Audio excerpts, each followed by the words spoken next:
sini saya mau menyampaikan permohonan maaf saya untuk keluarga saya, terutama istri dan anak-anak saya. Dan untuk rekan-rekan kerja saya, sahabat-sahabat saya, dan khalayak publik atas kegaduhan pemberitaan yang ada beberapa hari ini. Saya meminta maaf dan saya berfokus untuk sekarang kepada keluarga saya, kebaikan internal keluarga saya. Dan ini sudah jadi pembelajaran buat saya dan akan terus menjadi pembelajaran untuk saya untuk menjadi lebih baik. Jadi kalau kita bicara tentang ekspresi yang ditampilkan Randy dan bagaimana dia melakukan press con-nya, buat saya ini pertanyaan menarik. Kenapa? Satu ya, permintaan maaf itu kita bisa sebut sebagai permintaan maaf yang benar-benar tulus. Kalau misalnya permintaan maaf itu mengandung tiga bagian.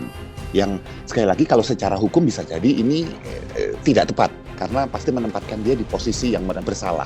Tapi kan permintaan maaf adalah sebenarnya pengakuan salah kan, gitu loh. Nah, jadi satu harusnya syaratnya apa? Menjelaskan siapa yang minta maaf. Dalam artian Randy bilang saya minta maaf itu benar. Kedua, minta maaf kepada siapa secara spesifik. Dan nah di sini Randy fail nih, gagal nih. Menjelaskan bahwa dia minta maaf kepada misalnya istrinya, Lady gitu misalnya. Enggak, tapi dia buka luas kepada masyarakat luas, kepada keluarga saya. Kan nggak spesifik, nggak jelas pada siapa sih. Nah, yang paling nggak jelas lagi yang ketiga, untuk apa? Kalau misalnya permintaan maaf untuk misalnya ngambil makanannya gitu ya, saya minta maaf kepada istri saya karena saya ngambil makanannya istri saya, gitu. Itu kan spesifik, ya. Tapi ini kan tidak. Ya, artinya apa? Aman secara hukum. Tapi apakah ini sebuah permintaan maaf yang tulus? Jawabannya tidak. Itu satu. Kedua, ketika Randy itu selama press conference, kita perhatiin deh cara dia ketika dia bilang mau fokus pada keluarganya, perbaikan keluarga itu akan saya lebih baik lagi. Kalau kita tutup wajah bagian atas, kita lihat bagian bibir itu ada tarikannya ke arah atas. Ini senyum ditahan. Artinya apa? Ketika seseorang itu menyesal, itu gabungan antara ekspresi takut dan ekspresi sedih. Dan kalau kita bicara gabungan ekspresi takut dan sedih itu sama sekali nggak muncul di Randy. Yang ada adalah dia gugup sebelumnya dan nahan senyum dalam prosesnya. Ini tidak ada penyesalan. Jadi ini adalah sebuah publicity stunt kalau bahasa saya. Ini adalah cara dia untuk menjaga nama baik dia. Tapi bukan klarifikasi atau permintaan maaf yang sebenarnya ya berdasarkan data-data tersebut. Kemudian yang ketiga, ini sederhana sekali, simple. Kalau orang katakanlah memang mengatakan apa adanya, begitu ditanya, apakah kamu yang nyolong kue bolu ini? Gitu. Jawabannya adalah, ya saya nyolong, saya minta maaf. Gitu, misalnya gitu. Tapi ini kan enggak. Untuk kasus apa gitu? Saya hanya mau fokus pada keluarga. Sana kemari tidak bisa menjawab secara langsung. Ketika masih tinggal serumah nggak bisa ditanya kayak gitu, nggak bisa dijawab. Itu kan sederhana.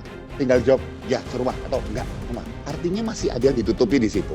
Jadi tiga hal ini sebetulnya sangat terlihat bahwa memang ada sesuatu terjadi gitu loh. Nggak ada. Jadi saya melihat bahwa Randy ketika mengucapkan permintaan maafnya tersebut, dia tidak banyak bergerak. Itu yang jelas. Dia hanya bergerak kayak gini, gerakan minor lah, gerakan sedikit gitu. Nggak ada banyak yang bisa kita perhatikan dari situ. Dari kontennya itu yang bisa kita lihat, dan dari ekspresi wajah yang tadi saya katakan bahwa tersenyum yang dikulum gitu loh. Ya, tersenyum yang sifatnya ditahan. Itu aja yang kemudian bisa menandakan bahwa dia sebetulnya tidak benar-benar dalam proses meminta maaf di sini. Yang disebut klarifikasi, minta maaf itu sama sekali bukan klarifikasi dan sama sekali bukan permintaan maaf. Tapi untuk tanda petik memberikan kepada informasi pada publik bahwa dia adalah orang yang mau untuk memperbaiki diri gitu. Yang saya lihat bahkan itu kata-kata yang tidak sebetulnya sepenuhnya dipercaya bahkan oleh dia sendiri. Tapi kan masyarakat kita kan banyak sekali yang merasa bahwa kalau orang sudah minta maaf, orang mau memperbaiki diri, ya sudahlah, kan seperti itu. Nah, kita informasikan bahwa kenyataannya sayangnya tidak seperti itu yang dari dalam dirinya gitu ya, yang disampaikan melalui tampil melalui tadi senyuman yang ditahan, kemudian pola bagaimana dia minta maaf, dan bagaimana cara dia memberikan jawabannya tadi. Nanti di waktu yang tepat saya akan jawab. Nanti saya pasti akan kasih tahu ke publik, saya akan kasih tahu ke teman-teman. Saya pasti kasih jawaban ke kalian. Tapi untuk sekarang saya mau fokus ke keluarga saya dulu. Saya mau perbaiki, terutama ke anak-anak saya. Itu jelas adalah sebuah bahasa jawaban dan menutupi sesuatu yang memang katakanlah disembunyikan dan itu besar sekali, itu aja. Karena pertanyaan-pertanyaan bahwa apakah masih tinggal serumah, apakah kemudian kasus apa segala macam, nggak dijawab langsung. Kalau dia sudah minta maaf, sebetulnya dia kalau enteng ngomong aja terkait kasus saya dengan misalnya sebutin gitu. Tapi kan nggak aman secara hukum kalau gitu. Ya, artinya apa? Sekali lagi ini adalah pengamanan dia secara hukum dan kedua adalah memperbaiki citra di masyarakat. Itu aja.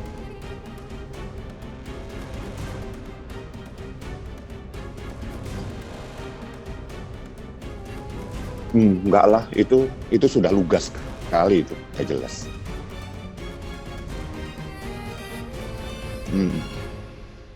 Oke, thank you, Yop.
Jadi jangan lupa untuk subscribe Cumi Cumi. Ditekan ya tombol lonceng merahnya.